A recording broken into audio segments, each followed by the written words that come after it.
when disability is missing from normal conversation, it is not looked upon as what it is, a natural part of human diversity. The reason I got involved is because I used to be a home care worker before I became disabled. When I was with consumers, I went to the Center for Independent Living here in Philadelphia, and I saw all these conference rooms named after people like Wade Blank, Ed Roberts, Justin Dart, and I never heard of them. And I thought, this is something that needs to be taught in school, and why aren't we doing it? Kids need that sense of belonging, you know. They need to have books and lessons that look like them. And the not disabled students also need to learn about the contributions of disabled people. Everything that we do, Tim, is based on the social model of disability, which says that society creates the barriers for disabled people. And that's what we're looking to change. Hey y'all, it's Tim. This is Think Inclusive. Who you just heard was Lisa Aquila. Lisa, a resident of Philadelphia, has been a strong advocate for the independent living movement since the early 90s, playing a key role in securing services for a friend following the Supreme Court ruling in Sullivan versus Zebley. She previously ran a home-based business creating personalized books with moral messages for school students. From 2006 to 2016, Lisa worked as a home care attendant until a disability limited her ability to continue. In 2017, she began volunteering for disability equality in education, where she now serves as vice chair of the board and is an education outreach specialist. Lisa lobbied for the passage of disability-inclusive curriculum legislation in 2022 and co-founded the Coalition on Disability-Inclusive Curriculum, aiming to build awareness and support for inclusive education policies. Her work is driven by the social model of disability and the principle nothing about us without us, advocating for the inclusion of disabled individuals in all diversity, equity, and inclusion discussions and initiatives. Thanks so very much for being here with us today. We appreciate each and every one of you that listens to or watches Think Inclusive, MCIE's podcast that brings you conversations with people doing the work of inclusion in the real world. And while you're here, make sure to hit the follow or subscribe button wherever you are listening or watching so you can keep getting Think Inclusive in your feed. In this episode of Think Inclusive, Lisa and I discussed the importance of including disability education in K-12 classrooms to combat stigma and promote understanding. Dee, founded in 2016, received a 5-year grant from the Pennsylvania Developmental Disabilities Council to develop this curriculum. The curriculum has been successfully piloted in several Pennsylvania school districts and is available for free to educators nationwide. Our conversation also covers Dee's efforts to support teachers, their collaboration with various organizations, and the goal to bring disability-inclusive curriculum to every school in the U.S. Before we get into my conversation with Lisa, I want to tell you about our sponsor for this season, IXL. IXL is a fantastic all-in-one platform designed for K-12 education. It helps boost student achievement, empowers teachers, and tracks progress seamlessly. Imagine having a tool that simplifies what usually requires dozens of different resources. Well, that's IXL.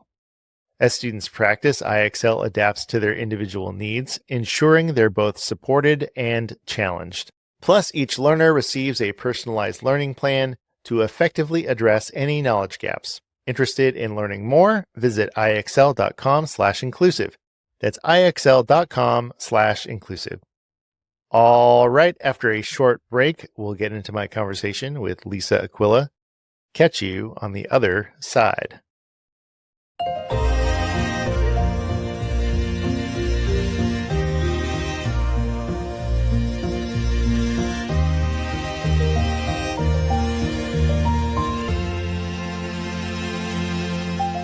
Lisa Aquila, welcome to the Think Inclusive podcast.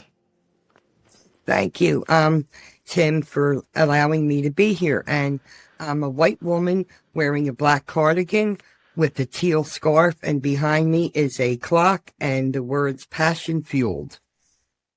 Thank you for providing that. I don't always ask our guests to give an image description, and I'm really bad at it. So I'm a brown man wearing glasses.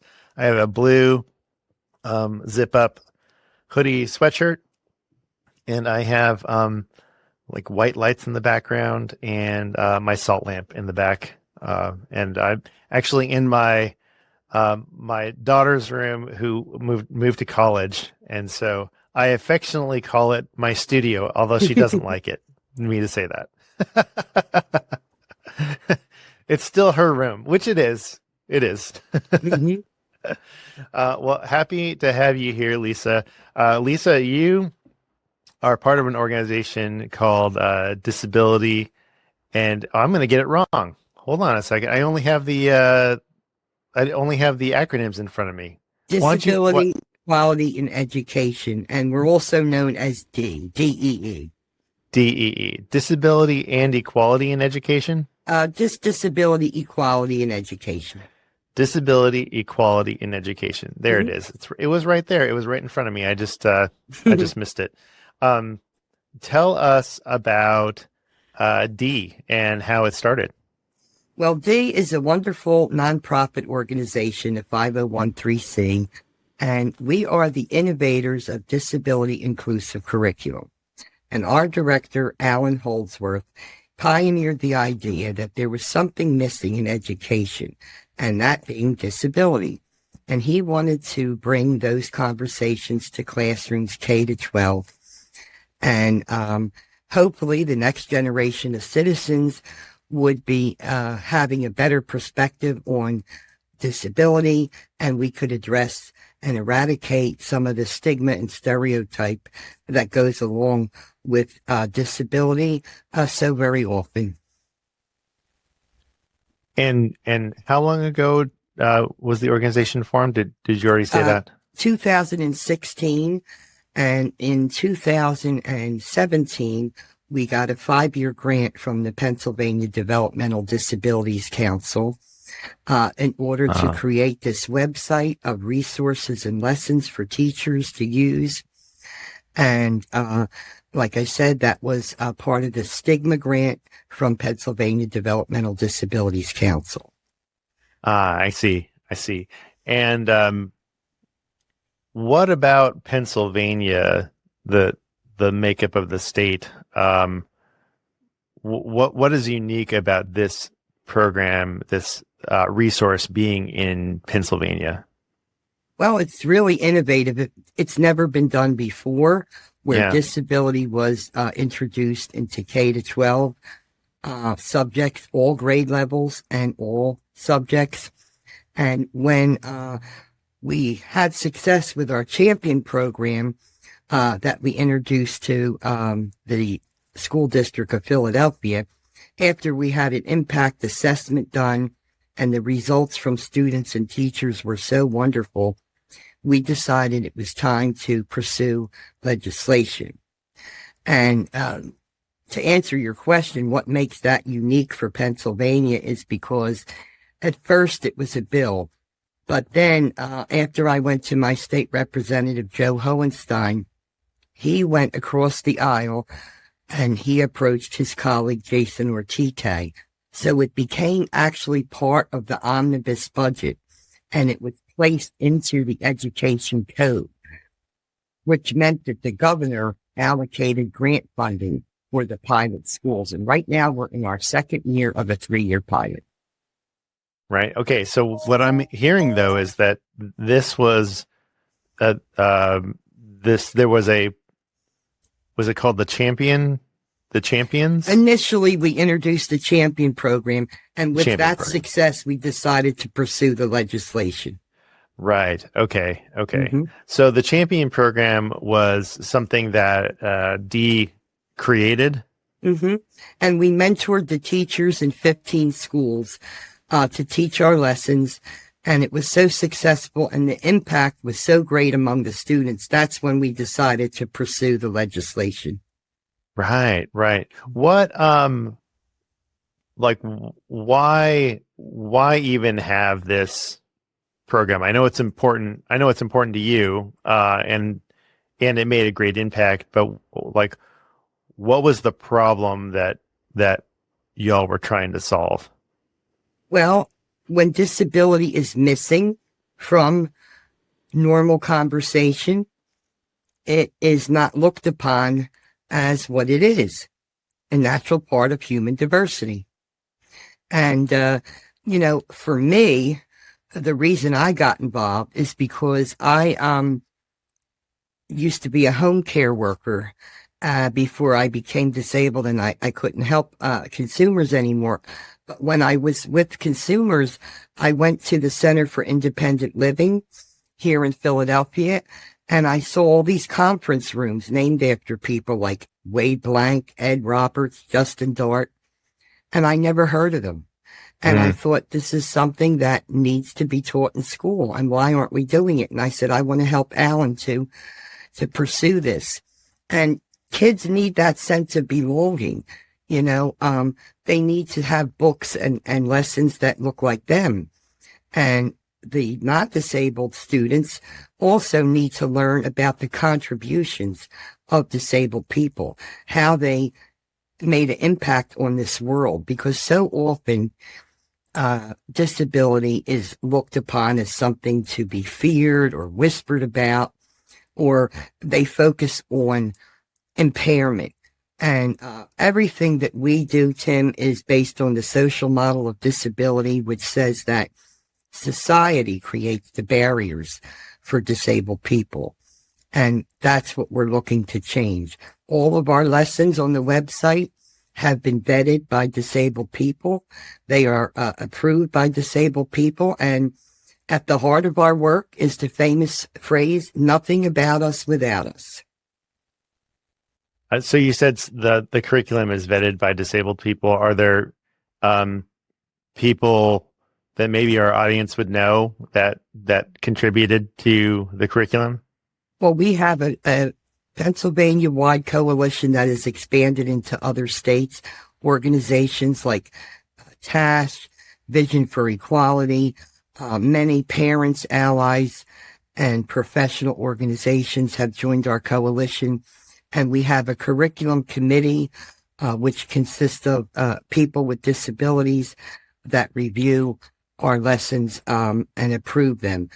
We have board members like Theo Brady from the National Council of Independent Living, Anita Cameron, the famous activist and author. We have college professors from Millersville University, and we also have students on our board that are part of the curriculum review process. So you have a broad coalition of people working on this. Teachers as well. Mm-hmm. Mm-hmm. Mm-hmm. I wanted to make a connection to something that you said about being in this space and looking at names and going like, who are these people and why didn't I know about this, right? And I'm reminded, a lot of our audience they are passionately interested in inclusive education, passionately invested in students with disabilities being included in general education classrooms. And I'm reminded of a theme that keeps coming up when I'm having conversations is that if students with and without disabilities are not in the same space together, that they don't know what they don't know. Exactly. Right? Mm-hmm. Right. So you have children growing up and becoming business owners, becoming teachers and educators, becoming working in government. The future employers of the world. Yeah, exactly. They're future employers. So if they don't have people who are different, right, in their classrooms, they won't even know that that they should be looking out for, and and know how to interact with people who are different or who are disabled, right? Yes. And I mean, it really just makes complete sense to me that our lessons and resources are meant to be taught in general education classrooms. This is for all students. It's not just for disabled students. Of course, disabled students will learn, the empowering stories like the one of a little girl who was 8-year-old that climbed the Capitol steps, got out of her wheelchair and crawled up the steps as part of the Capitol crawl. Every child should know this story and know that they can change a law at a young age. And, that's for the disabled students, but the non-disabled students will also begin to frame disability as just another social identity. When it becomes talked about frequently and often and in the right lens, they will accept differences and embrace it. And I just shared a signing of the ADA, and on that photo, you'll see President Bush seated in the Rose Garden on July 26, 1990. And on either side of him are two men in wheelchairs, and nobody knows their name. And I think that that's really a disservice. These people helped to pass a law that's a threat of our nation, and it's missing from the books that we read in school. And their names are Justin Dart and Evan Kemp. Are you sharing it right now? There, you see it? There we go. I can see it.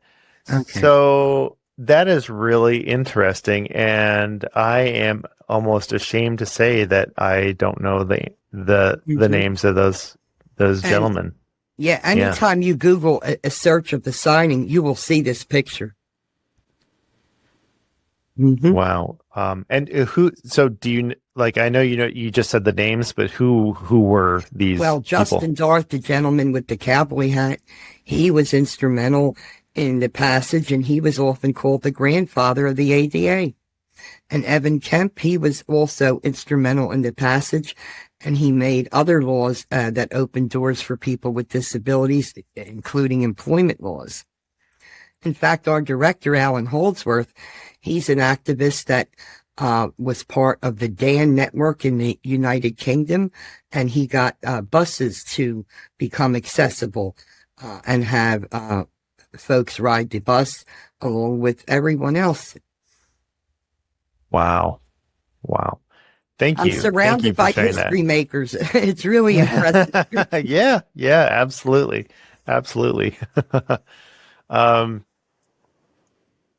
I'm interested to know,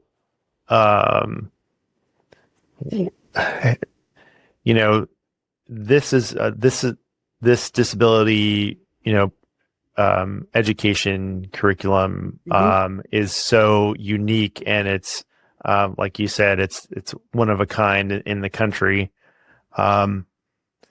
Why is it that we don't already have this in our standards? You would think that you think about the core standards, the history standards, right?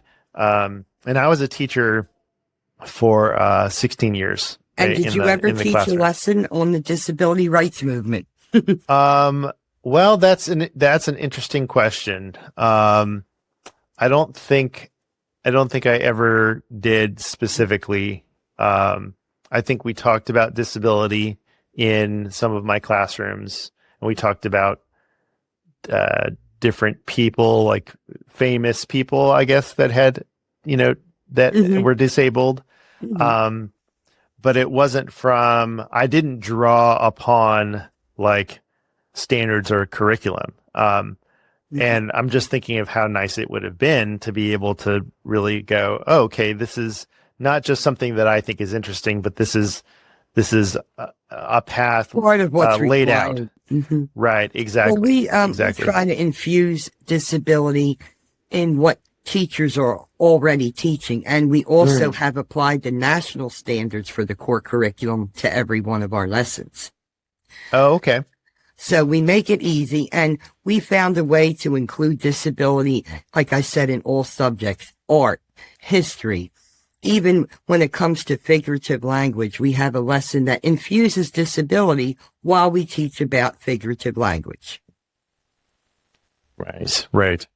So I'm imagining people listening going, okay, this sounds really great. I'm getting excited about it. Mm-hmm. Is this only for educators and schools in Philadelphia or Pennsylvania? No, any teacher anywhere can access our website and use the lessons and resources for free. We also have a recommended book list that were vetted and approved by disabled people. We have a video list. We have a calendar of events that incorporates disability into every month of the year, into things that they're already teaching. For example, Black History Month, Women's History Month, Hispanic Heritage Month, even Dr. Seuss's birthday. Well, you've done all the work, the front end for us, I guess, right? We try. That's amazing. That's amazing. Okay, so if anyone is interested in that, where can they go to find that information? They can go to our Facebook page, Disability, Equality, and Education's website. I have a slide to share. Sure. About our social media. Here we go.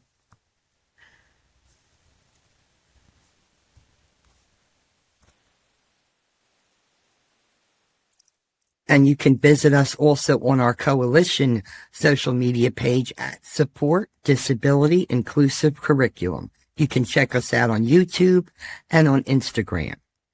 Okay, and we will make sure to put all of those links into the show notes for this episode. Wait, what were you going to say? I invite all your listeners to join our growing movement on the Coalition of Disability Inclusive Curriculum and email me, or they can also call 724-726-1155. All right, great. Thank you.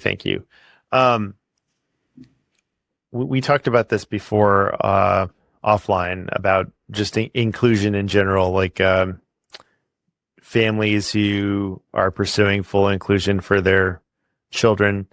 And I know that this curriculum doesn't necessarily address that. Is that something that is on top of mind for the families that you're aware of in Philadelphia, in Pennsylvania?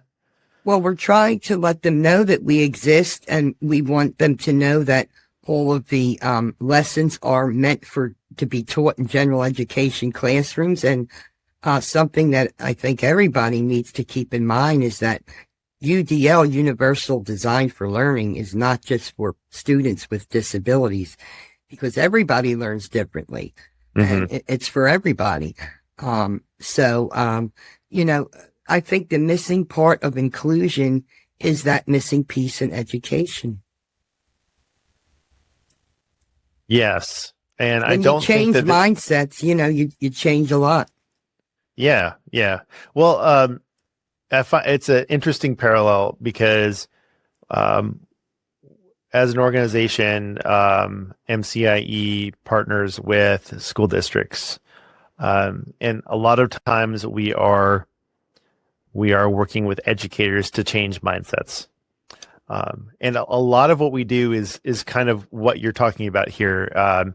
Disability education, disability studies, disability rights education. Because a lot of educators, just like everyone else, right? We don't know this information. We don't know the history of disability rights. We don't know what happened, who the people are that had made change. And so it's the same thing for our students. If our educators don't know, our students don't know either. Like, who is going to tell them, right? Which is why I think this curriculum exists. And I think one of the key areas of success is that we don't just give this curriculum to the teachers and say, off you go.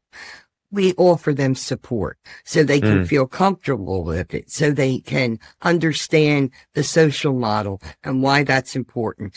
And in fact, part of the legislation requires teachers to introduce this in the pilot, and they must have a professional development training from a disabled-led organization. Help me understand, like as far as it being the law, right? Mm-hmm. So is there a timeline of implementation? We had a kickoff in November, and we're now in year 2. Okay. And it's a 3-year pilot, and then we'll roll out, throughout the state. We have right now 10 school districts in Pennsylvania across the state. There's rural and suburban, public and private and charter schools participating in this pilot. Okay. And then, so what are your measures for success? Like after the pilot's done, what would be success for this? Well, we're actually grabbing a lot of attention in pursuing something that was done in Minnesota to complement this pilot, to have a legislation requirement for teacher candidates before they enter the classroom to be certified in training how to talk about disability, how to recognize ableism. Minnesota has passed a bill such as that, and we would like to pursue that in Pennsylvania. And that would be a very nice companion to what we are already doing before the rollout. That is very interesting. When did Minnesota pass that law? Just this year. Really? I'll send you the information. Yeah, and that'd be great too, and we can include that into the show notes. Because I'm thinking that while the curriculum is fantastic, it's a great resource. I know that the people who listen are also interested in action, like what they can do to advocate for disability rights in their state, since they have we have a lot of different states represented. People think that you got a bill passed, the work is done. It's actually just begun. Yeah, right. Mm-hmm. Yeah, That's we want to mandate this in every state. Wouldn't that be great? Wouldn't that be wonderful? Well, yes, of course. And I think the added part about, our teacher education programs, because that is also part of our discussion when talking about inclusive education. Wouldn't it be nice if we had educators who were not only equipped to serve all learners, right? No matter their ability, but also educators who knew about disability rights and like it was part of their teacher training. And so when they get to schools and they experience like a district moving towards inclusive practices, they're not like, wait a minute, I don't know anything about this. I'm not qualified. After you teach a lesson, kids will have questions and you want to answer them respectively and accurately. So that's why we offer them support in this. Yes. So can you describe the support? Like, what does that support look like? Well, we have a membership area on our website where teachers can join Google Classroom and collaborate with their peers, talk about their work practice. We invite guest speakers to come and talk about their experience. That is a service that we provide. It's a very low cost to educators to join our membership, and that is on the services tab on our website. We provide professional development and workshops. They can even call us if they have a question when teaching our lesson. We're open to supporting them along this journey. Fantastic. Is there anything else that you want to make sure educators know about D? The resources and the lessons are free. So please use them. And when you do, give us a couple seconds of your time. Fill out the evaluation at the end of our lesson. Let us know how it went. And if you have any suggestions, we are open to that. We had several of our champion teachers write lessons for us that are now in our new and noteworthy section on the website. Like, for example, a lesson on Greek mythology. The teacher wrote the lesson after partaking in our champion program, and we now have it on our website. We want to double our lessons by the end of the year on our website, and we are looking to hire teachers for their lesson ideas. And, we're not done. We're just expanding every day across all subjects and grade levels. Right. So But for that, we need funding too. I mean, right now we have been working with Department of Education, and we made a video for their training platform in PA called Schoology. But if anyone is passionate about this and they want to help us, every dollar counts. Okay. And you are a 501c3? Yes. Okay. Great. So yes, so if that sounds interesting to you, we have a lot of educators who listen, and you would be interested in contributing lessons or contributing to the development of expanding this curriculum, then please get a hold of Lisa, and we'll make sure to have all of the contact information and how you can sign up for updates and access the website in our show notes. We have a newsletter. Yes, newsletter, right, everything like that. Okay, great.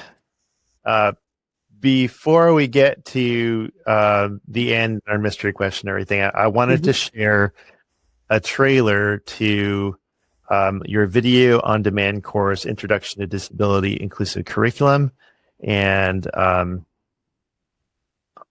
we'll play it right now. So for those of you watching on YouTube, you can watch the video here.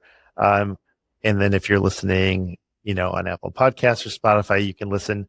But anytime you can just follow the links and find this trailer and the video course on demand.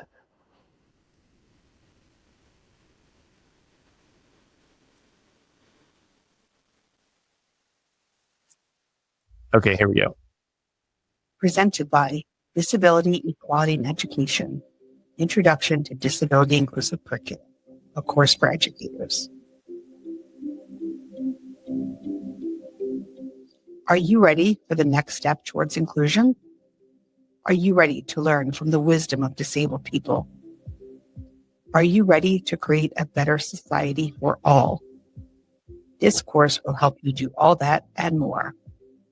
We'll help you ensure that the next generation will have a future more inclusive than ever before. Are you ready to embark on a groundbreaking journey to introduce disability inclusive curriculum into your general education classroom and introduce the missing component in your diversity initiatives, disability? Find out how you can be part of ending the stigma towards disability.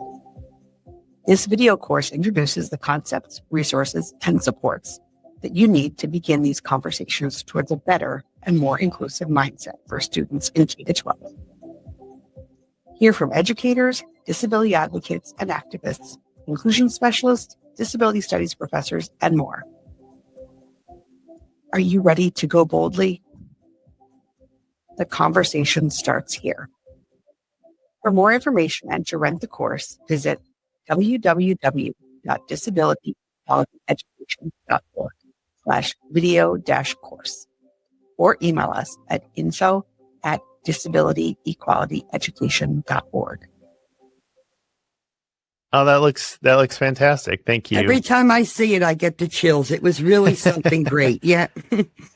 Yeah. Well, and so a couple things. I love that you call out in the video of the, in the trailer that this is for your general education classroom. So, I love that. And then I love seeing the people that will be in the video courses, and I recognize a few of them. And so so Kate Small is one of the people. Oh yeah, right? She's wonderful. Yeah. She gave testimony at one of our hearings to get the bill passed. Oh, that's fantastic. Yes, because she's from Pennsylvania, right? Yes. And so is Jenna Rufo. She works with Kate. Yeah. Yeah, she works with Kate. Yes. Wonderful. Awesome. Well, that is fantastic. Everyone make sure to sign up for the newsletter and use the curriculum.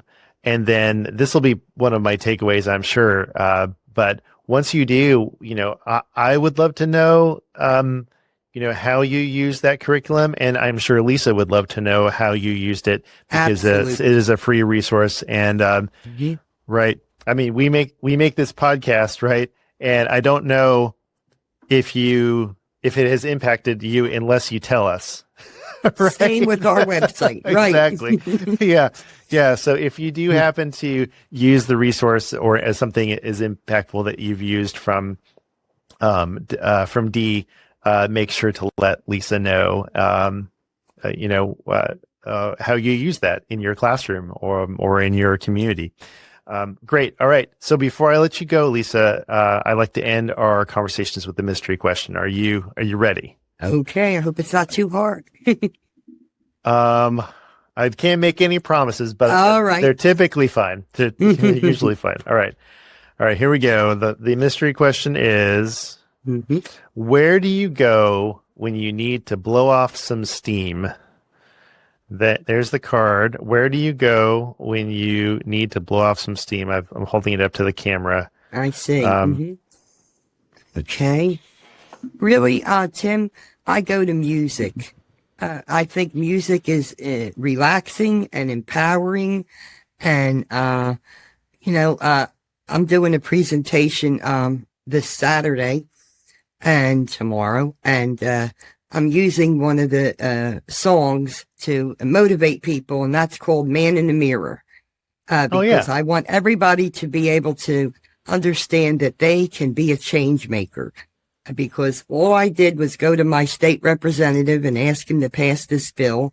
And I feel like I was a pebble in the water and I started a ripple. But it's collectively that we made a wave. I love that. Thank you for sharing that. That's Man in the Mirror by Michael Jackson, right? Yeah. Did I answer the question right? Yeah, you did. There's no right answer. There's no right answer. I love music is my escape. Yeah. So do you have like, how do you listen to me? I will answer this question, but I'm curious, like, how do you listen to music? Like, what's your go-to? Do you stream music? Do you have CDs? All different ways. Yeah, all different ways. Okay. I'm so used to streaming music these days. I do have record. I still have vinyl records. Yeah, my husband does as well. Yeah. I don't listen to that as often because it's like, it's like a whole thing. Like to set it up. It's not. I mean, yes, it is. You have to have time, right? You have to have the time to actually go and like pick out the music and all that stuff. So I have Spotify playlists. But how I like to blow off steam actually is I like to run. So I'm a little bit struggling right now because I'm getting over some knee injury. So I haven't been able to run as much as I like to. Like I used to run fairly long distances, like 6 miles. Well, that's something I can't do. And just in the last year, it's been more and more difficult to do that.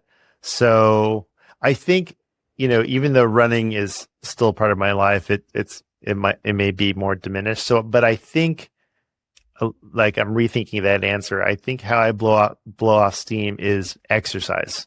Okay. So any sort of exercise, like I've been playing pickleball. I do this like VR headset exercise program called Supernatural. I walk a lot, I hike, so those are all things, getting outside, doing something. Oh, yeah. Like nature's a wonderful escape. Yeah. Yes, exactly. Well, thank you for sharing. And I would love to know how everyone else likes to blow off steam. So if you just want to let us know on social media when we post this, or you can always email me at tvillegas@mcie.org. And you can also email Lisa.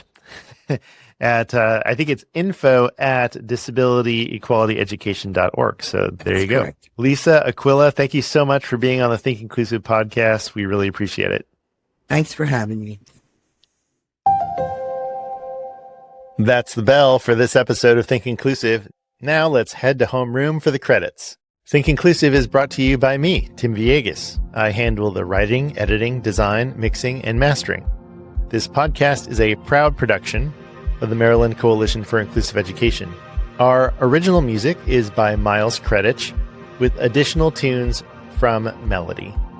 A big shout out to our sponsor, IXL. Check them out at ixl.com/inclusive. We truly appreciate each and every one of you who tunes in. We'd love to hear how you're using these episodes. Are they part of your teaching toolkit? Are you sharing them with school administrators? Drop me a line at tvacus@mcie.org and let me know. And hey, if you are still around with us this far into the episode, it probably means that you love Think Inclusive and the work MCIE is doing. So can I ask a small favor? Help us to keep the momentum going by donating at our website, mcie.org. Just click the button at the top of the site and chip in $5, $10, $20. It would mean the world to us and the children in the schools and districts we partner with.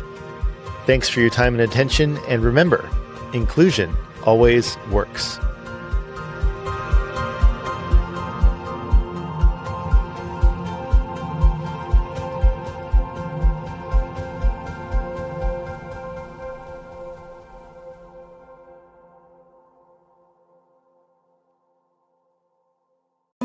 From MCIE,